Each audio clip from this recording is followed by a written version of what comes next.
जय श्री राधे, जय श्री सीताराम। आत्मा का दर्शन कैसे हो? आखिर आत्मा में परमात्मा का दिव्य प्रकाश कैसे दिखाई दे? तो बहनों भाइयों सुनिए ये बहुत सुंदर ज्ञान की बात। जल के ऊपर हवा चलने से लहर बनती है। जब हवा चलती है तभी जल से लहर तूफान उठता है।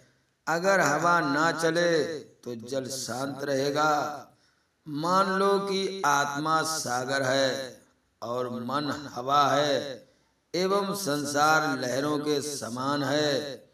मन के चलने से संसार दिखता है, वैसे वास्तव में आत्मा अर्थात ब्रह्म के सिवाय कुछ नहीं है।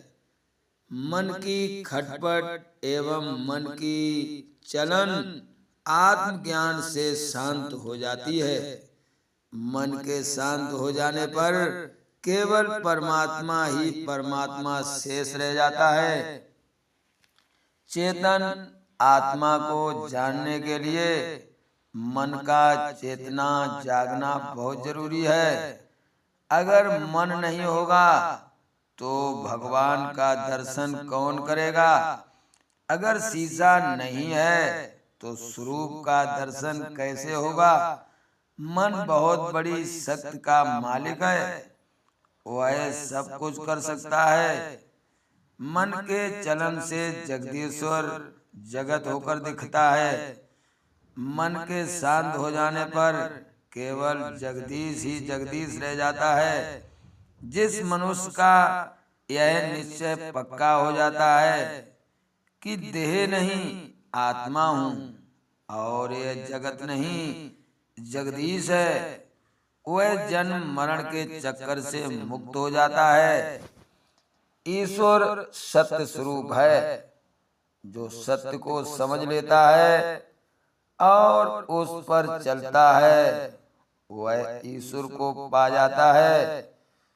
जो एक बार ईश्वर को छू लेता है वह संसार से मुक्त हो जाता है। फिर ये संसार उसे आसक्त नहीं कर सकता है।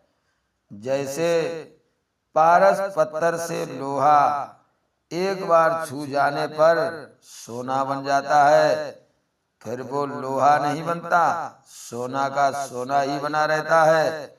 वैसे ही जो एक बार ईश्वर स्वरूप पारस को छू लेता है वह संसार से मुक्त होकर ईश्वर रूप हो जाता है और ऐसे विलीन हो जाता है कि उस रूप से उसे कोई निकाल नहीं सकता है।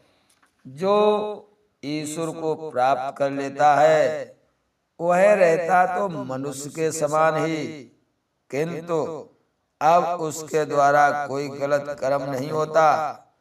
अब उसे संसार की माया लुभा नहीं पाएगी। अब वह सदा अपनी आत्मा में लीन रहता है। संसार में असंग होकर विचरता है। संसार का संग जन्म मरण दिखाता है और बंधन में डालता है। परमात्मा का संग जन्म मरण मिटाता है, बंधन से छुड़ाता है और स्वतंत्र करता है। परमात्मा की लगन परमात्मा बना देती है। वह अपनी दिव्य आत्मा में उस परमात्मा का दिव्य दर्शन करके जीवन से मुक्त हो जाता है और उसे मानव जीवन जीने का सही तरीका खुद ब खुद मालूम हो जाता है।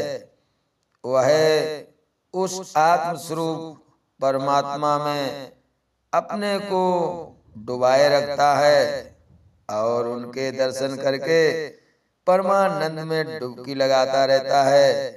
ऐसा मानव संसार में बहुत कम दिखता है और जिसे उस स्वरूप का दर्शन हो जाता है फिर उसके समान है ही कौन। जय श्री राधे, जय श्री सीताराम। प्रवचन सुंदर लगा हो तो हमारे गुरु ज्ञान दर्पण चैनल को लाइक